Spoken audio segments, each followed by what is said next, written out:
ಎಲ್ಲರಿಗೂ ನಮಸ್ಕಾರ. ನಾನು ರಂಜನಾ ರವಿ ಹುಣಸೆ, ಯಲ್ಲಾಪುರ ತಾಲೂಕಿನ ಮಜವಳ್ಳಿ ಊರಿನಿಂದ.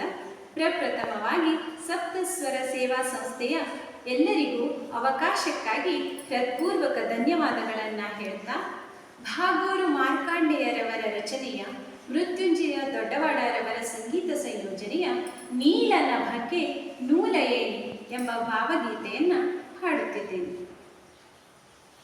ನೀಲನ ಬಗ್ಗೆ ನೂಲ ಏಣಿ ಕಣ್ಣಂಚಲಿ ಬೀಗಿದೆಯ, ನೀಲಮೇಘ ಶ್ಯಾಮನನ್ನು ಮಧುಮಂಚಕ್ಕೆ ಕರೆದೆಯ, ಮಧುಮಂಚಕ್ಕೆ ಕರೆದೆಯ.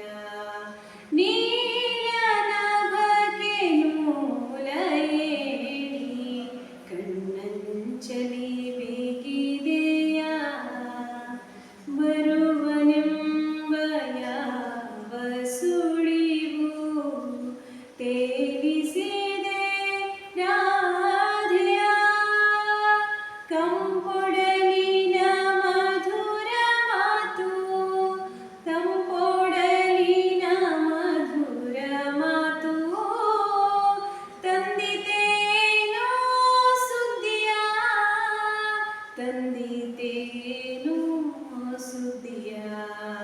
ನೀಲನ ಬಗ್ಗೆ ನೂಲ ಏಣಿ ಕಣ್ಣಂಚಲಿ ಬೀಗಿದೆಯ, ಚೈತ್ರ ನೊಲುಮೆ ಸ್ವರದ ಸಾಲು ಕುಹೂ ಕುಹೂ ಎಂದಿದೆ, ಚೈತ್ರ ನೊಲುಮೆ ಸ್ವರದ ಸಾಲು ಕುಹೂ ಕುಹೂ ಎಂದಿದೆ.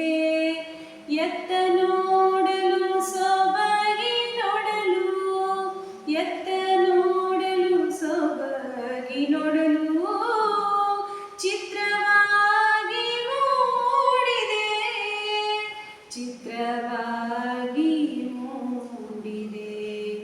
ನೀಲನ ಬಗ್ಗೆ ನೂಲ ಏಣಿ ಕಣ್ಣಂಚಲಿ ಬೀಗಿದೆಯ, ಕಾಣುವೆದೆಗೆ ಮುದವ ಸುರಿದು ಪ್ರಣಯ ಗೀತೆ ಸೃಜಿಸಿದೆ, ಸುಪ್ತ ಭಾವ ಸೆರೆಯ ಬಿಗಿದು, ಸುಪ್ತ ಭಾವ ಸೆರೆಯ ಬಿಗಿದು, ಶ್ಯಾಮನೆದೆಯಲಿ ಹುದುಗಿದೆ, ಶ್ಯಾಮನೆದೆ